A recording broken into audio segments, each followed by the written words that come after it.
हमारे लोग का टॉपिक कौन सा है? Reflection of light. ठीक, अभी तक हम लोग क्या पढ़े थे? Reflection of light. क्या पढ़े थे? Reflection of light. तो रिफ्लेक्शन ऑफ लाइट में हो क्या है? हम एक कोई ओपैक ऑब्जेक्ट ले रहे थे, ऐसे कोटिंग कर रहे थे कि नहीं कर रहे थे? ओपैक ऑब्जेक्ट कैसे ऑब्जेक्ट होते हैं? जो अपने अंदर से लाइट को पास ना करते, और एक लाइट ऐसे फॉल होती थी और जो उसी मीडियम में क्या हो जाती थी? बाउंस बैक हो जाती थी, और उसी फेनोमेना को हम क्या कहते थे? Reflection of light. बट जो ये रिफ्रैक्शन है ये क्या है? जब light, when light passes from one medium to another, मैं मान लेता हूं एक मीडियम यहां था, मीडियम मतलब क्या? मैंने माना यहां एयर, एक दूसरा मीडियम यहां आ गया, मीडियम जो मैंने माना वाटर। अब ये बताओ इन दोनों मीडियम को डिवाइड ये बाउंड्री कर रही है कि नहीं कर रही? कर रही है कि नहीं कर रही? तो बताओ अगर लाइट यहां से आके इस मीडियम बाउंड्री पे फॉल हुई तो लाइट कहीं ना कहीं इस मीडियम से पास करेगी कि नहीं करेगी? क्योंकि ये दोनों मीडियम कैसे हैं? ट्रांसपेरेंट। कैसे मीडियम है? ट्रांसपेरेंट। और मैंने क्या बोला? ट्रांसपेरेंट ऐसे मटेरियल्स होते हैं जो अपने अंदर से क्या करते हैं? Allow to light pass. Light को क्या कर देते हैं? पास कर देते हैं। भाई एयर से लाइट इस वाटर मीडियम में पास हो जाएगी कि नहीं हो जाएगी? अब जब लाइट एक ट्रांसपेरेंट मीडियम से दूसरे ट्रांसपेरेंट मीडियम में जाती है तो वो अपने बिहेवियर को चेंज कर देती है। अब ऐसा होता क्यों है? तो सिंपल सा परफेक्ट सा एक हम एग्जांपल लेते हैं और उससे समझते हैं। देखो मैंने 3 बॉक्स बनाए, मैंने क्या किया? मैंने इस बॉक्स को लिया गैस, इस बॉक्स में भर दिया लिक्विड, इस बॉक्स में भर दिया सॉलिड, ठीक है? और यहां मैंने लिए 3 टॉर्चेस,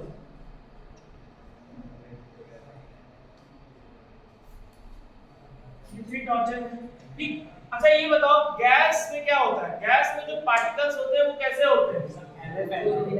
बड़े दूर होते हैं। इंटरमॉलिक्यूलर फोर्स ऑफ अट्रैक्शन क्या होता है इन पार्टिकल्स में? वीक होता है। इसके वजह से सारे पार्टिकल्स, सारे एटम्स कैसे होते हैं? बहुत दूर होते हैं। होते हैं कि नहीं होते? और जब लिक्विड की बात करें तो इसमें इसके कंपैरिजन में थोड़ा कम, मतलब पार्टिकल्स जो होते हैं थोड़े क्लोजली होते हैं। और सॉलिड्स में क्या होता है? ये बिल्कुल क्लोजली पैक्ड होते हैं, इन दोनों के बीच में कोई गैप नहीं होता। अब तुम खुद बताओ कि एक रास्ता है उस पे कम भीड़ है, एक रास्ता है उस पे ट्रैफिक ज्यादा है, एक रास्ता उस पे बहुत ज्यादा ट्रैफिक है। तो बताओ तो यहाँ लेस ट्रैफिक है, मींस नो ट्रैफिक है, तो यहाँ पे आप अपनी कार लेके आराम से पास कर जाएंगे नहीं कर जाएंगे? कोई प्रॉब्लम होगी? अच्छी खासी स्पीड से।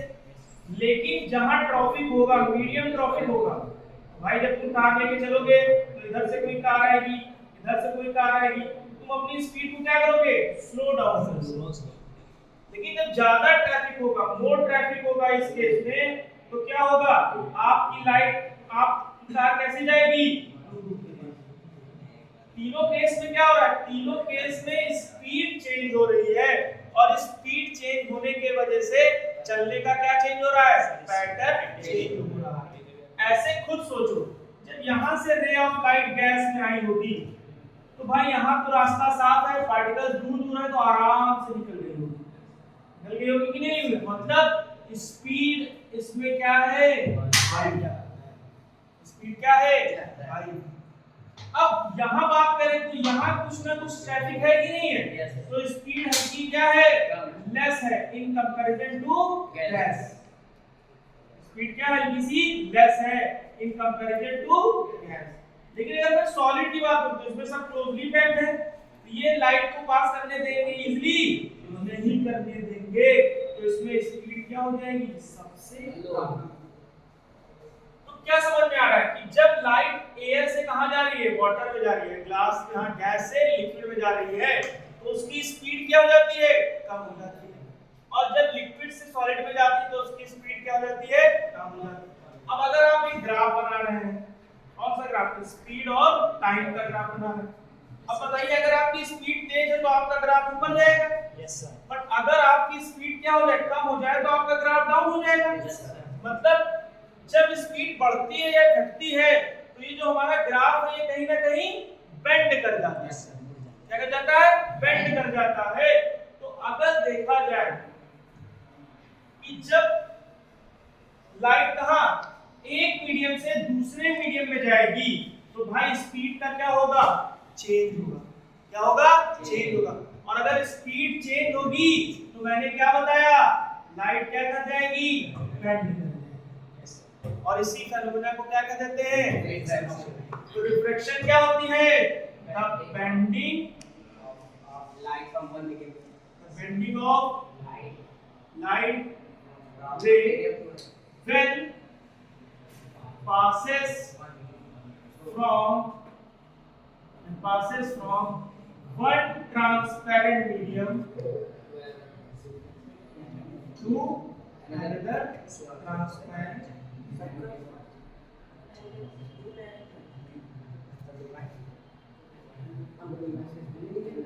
इसी को हम लोग क्या कहते हैं?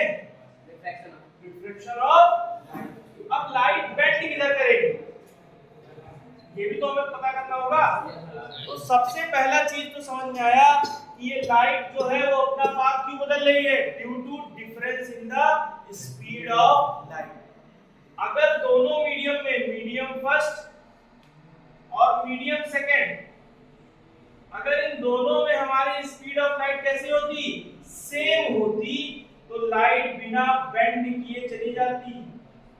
लेकिन दोनों में स्पीड का क्या हो गया? डिफरेंस हो गया। और उस स्पीड के डिफरेंस ने क्या किया? लाइट के पाथ को क्या कर दिया? चेंज कर दिया। जब लाइट कहां से पास हुई? एक ट्रांसपेरेंट मीडियम से दूसरे ट्रांसपेरेंट में। तो रिफ्रैक्शन होने का सबसे बड़ा कॉज कौन सा है? Difference in the speed of light. Sir हम ऐसा भी तो कह सकते हैं मीडियम चेंज होगा मतलब स्पीड चेंज हो रही है, इसके वजह से ऐसा होगा। Yes sir. समझ में आया? Yes sir. इसको लिख लो। देखिए सर, अब क्वेश्चन आता है सर कि बेंड हो रही है तो सर कितनी बेंड हो रही है, किस मीडियम में ज्यादा बेंड होगी, किस मीडियम में कम बेंड होगी, इन सब का क्वेश्चन आता है। ठीक, खुद माइंड में क्वेश्चन आता होगा ना कि कौन सा मीडियम है, इसमें लाइट किधर बेंड होगी, कैसे बेंड होगी, ये सब चेक करना है। Yes sir. तो सारे चीजें हो क्यों रही है? स्पीड ऑफ है कि नहीं? तो हम क्या करेंगे? हम स्पीड ऑफ लाइट के दोनों मीडियम का क्या कराएंगे? कंपैरिजन कराएंगे। और उस कंपैरिजन से हमें पता चल जाएगा कि किस मीडियम में लाइट किधर बेंड करेगी। हमको क्या करना होगा? दोनों मीडियम के स्पीड ऑफ लाइट का क्या करना होगा? कंपैरिजन करना है कि नहीं? तो उससे पहले हम एक चीज बनाते हैं और आप लोगों को देखिए। मैंने किया दो medium, this is medium first, this is medium. ये मीडियम मैंने ले लिया A, ये मीडियम मैंने ले लिया और ये हमारी क्या है? Medium boundary. क्या है? मीडियम। ठीक, जो दो मीडियम्स को क्या कर रही है? डिवाइड कर रही है। ठीक, अब यहां पे मैंने एक लाइट रे फॉल करी। क्या फॉल करी? लाइट रे। तो this is the incident ray ना, ये एक इंसिडेंट रे हुई कि नहीं? इसका नाम क्या पड़ा? Incident ray. क्लियर? सबको क्लियर हुआ कि नहीं हुआ? अब मैंने बताया था आपको रिफ्लेक्शन में कि जिस पॉइंट पे इंसिडेंट रे फॉल करती है वो कौन सा पॉइंट होता है? Point of incidence. ये पॉइंट ऑफ इंसिडेंस है। और मैंने क्या बताया था कि पॉइंट ऑफ इंसिडेंस से हम क्या ड्रॉ करते हैं? नॉर्मल। और नॉर्मल हमेशा इस मीडियम बाउंड्री के क्या होगा? परपेंडिकुलर होगा। ये होगा हमारा नॉर्मल और इस नॉर्मल को मैं इस मीडियम में भी एक्सटेंड कर दे रहा हूं। ठीक, सबको समझ में आया कि नहीं आया? अब हम लोग को पता क्या है कि नॉर्मल और इंसिडेंट रे के बीच में क्या बनता है? Angle of incidence. अब खुद सोचो, एयर और वाटर में अगर लाइट का तुम कंपैरिजन करोगे तो किसमें स्पीड ऑफ लाइट ज्यादा है? एयर में। स्पीड ऑफ लाइट किसमें है? एयर में। ज्यादा है। अच्छा, लाइट को क्या करना चाहिए था? इस इंसिडेंट रे को ऐसे ही पास कर देना चाहिए था बिना बेंड हुए, लेकिन क्या हुआ? एयर और वाटर में किसका डिफरेंस आ गया? स्पीड का। यहाँ कैसी चल रही थी? तेज चल रही थी, यहाँ पे धीमे। तो अगर धीमे चलेगी तो खुद सोचो, तेज चलेगी तो इधर भागेगी ना, और धीमे चलेगी तो इधर आएगी कि नहीं आएगी? तो कहीं ना कहीं ये पाथ लाइट को लेना चाहिए था, लेकिन पाथ स्पीड चेंज होने की वजह से ऐसा हो गया, और यही हमारी क्या हो गई? रिफ्लेक्टेड हो गई। तो कहीं ना कहीं अगर देखा जाए तो हमारी ने क्या कर दी? नॉर्मल की तरफ बेंड कर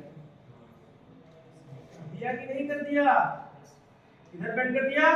नॉर्मल की तरफ बेंड कर दिया। किसकी तरफ बेंड कर दिया? नॉर्मल की तरफ बेंड कर दिया। क्यों? क्योंकि speed of light in comparison to air क्या है? वीक है। जाना उसको ऐसे चाहिए था, लेकिन भाई अगर स्पीड कम हो गई तो हल्की शिफ्ट नहीं हो जाएगी? तो वो कैसे हो गई? बेंड हो गई किसकी तरफ? नॉर्मल की तरफ। और रिफ्लेक्टेड रे और नॉर्मल के बीच में हमारा जो एंगल बनेगा उसे हम लोग कहेंगे एंगल ऑफ रिफ्लेक्शन।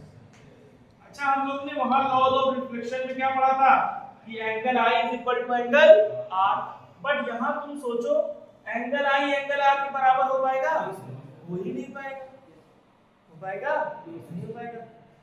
इस फिगर को अगर देखो तो कहीं ना कहीं हमारा जो एंगल I है वो बेटर है एंगल R से। तो हमें क्या समझ में आया? जब भी लाइट एयर से वाटर में पास करती है, लाइट कहां से पार करती है? Air to water. When light passes from air to water, the refracted ray bends towards the normal and the angle of incidence is greater than the angle of reflection. है समझ में कि नहीं है?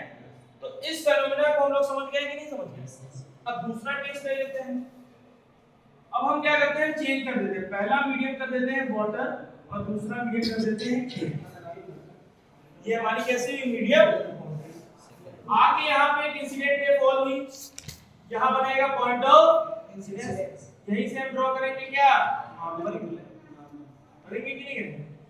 हमने तो नहीं, ये हमारा बनेगा एंगल I। अच्छा, लाइट को ऐसे ही तो जानी चाहिए थी, बोलो। लाइट को जाना चाहिए था ऐसे, लेकिन खुद बताओ वाटर और एयर में स्पीड किसकी ज्यादा है? किसकी ज्यादा है? एयर। अब भाई अगर एयर में ज्यादा है तो लाइट क्या हो जाएगी? इधर को भाग जाएगी, जल्दी चली जाएगी ना। अगर देर में जाती तो इधर आती, अब वो जल्दी चली जाएगी ना। तो यहाँ क्या हो रहा है? हम क्या कर रहे हैं? अवे द नॉर्मल जा रहे हैं। कहाँ जा रहे हैं? Away the normal. जब भी लाइट कहाँ से पास करती है? वाटर से एयर, तो वो अपने पाथ को किधर बेंड कर देती है? नॉर्मल से दूर बेंड कर देती है। ऐसा क्यों होता है? Difference in the speed of light.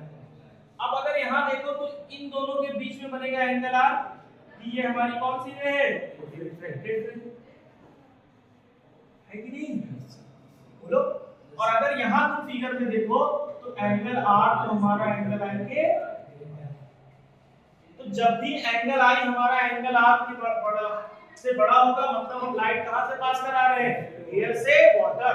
और जब भी लाइट एयर से वाटर में जाती है वो क्या करती है? Bends towards the. और जब भी वाटर में एयर जाएगी एंगल R क्या होगा? एंगल I से बड़ा, तो क्या चली जाएगी? तो हमें क्या समझ में आ रहा है कि जब भी लाइट क्या करती है? जब भी लाइट वन मीडियम से अनदर मीडियम में जाती है तो दो चीजें होती हैं। या तो वो क्या हो जाती है? Bends towards the normal, bends towards the normal हो जाती है, और यह चली जाती है अवे द। तो डेफिनेशन क्या हो सकती है? When light passes from one transparent medium to another transparent medium, it bends away the normal or towards the normal. This phenomena is known as the reflection of light, and this is happening because of the difference in the speed of light in that medium.